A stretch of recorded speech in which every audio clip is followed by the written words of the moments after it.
Right, it's Phil, your friendly neighborhood surveyor, and we recently hired some new guys, so this video is going to be about just how to set up an instrument. There's some videos that are out there, but I just really haven't seen any. We're actually out in the field, and excuse the airplane noise. We're at the airport today. So before we start this video, okay, we use Geomax or the Carlson stuff. So realize that most if not all instruments set on top of a tribrac. So if you know how to set up a tribrac, you're 70% there. It's just fine-tuning the instrument. And if you don't know how to set up a tribrac, well, start by setting up a tribrac on the instrument, and or get your tribrac out. So this is our point we're going to set up on there.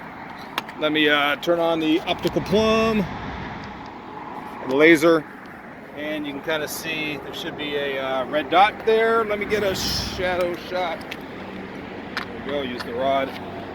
So you should see the laser on the nail there. And see it there, there's the bubble for the tribrac. But when I set up the instrument and adjust the legs, I use the bubble up on the instrument there. And then we have the fine-tuning bubble digitally there. So that'll be the point we set up on. This will be the first bubble up here that we adjust to, and then we center ourselves on the point again and then fine-tune it with this bubble. Enjoy the video. This is a basic way how to set up the instrument.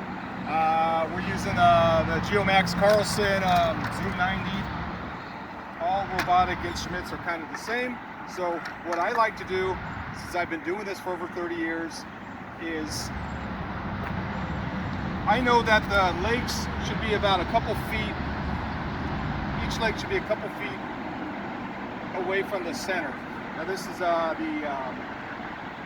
prime type of control point to set up on because it's flat, so the leg should be set out evenly.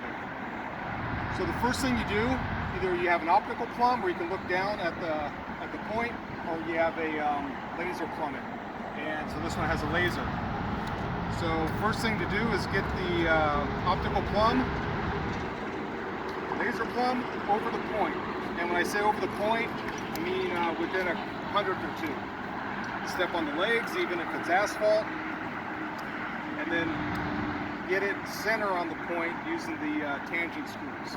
Once you've done that, then we're going to set the bubble either on top of the instrument there or on the tribrac piece.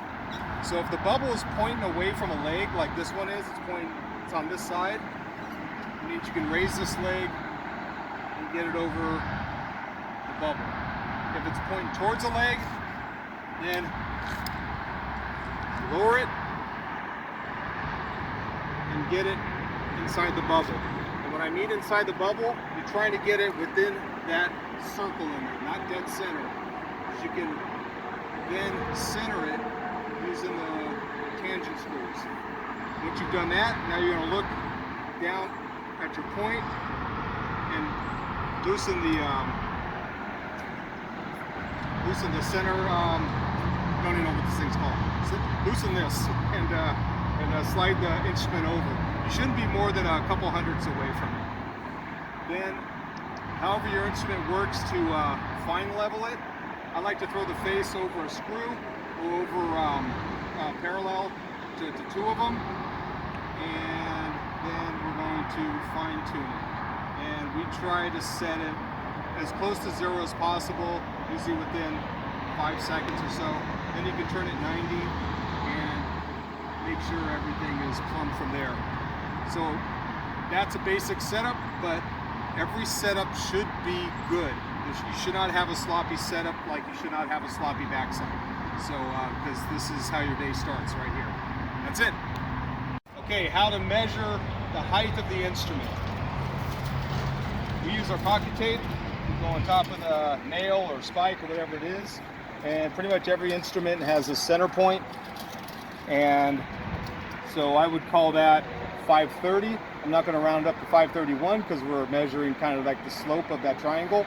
So 530, 531, whatever your boss tells you to do. So I'm going to say 530, and that's how you measure the height of the instrument from the point you just set.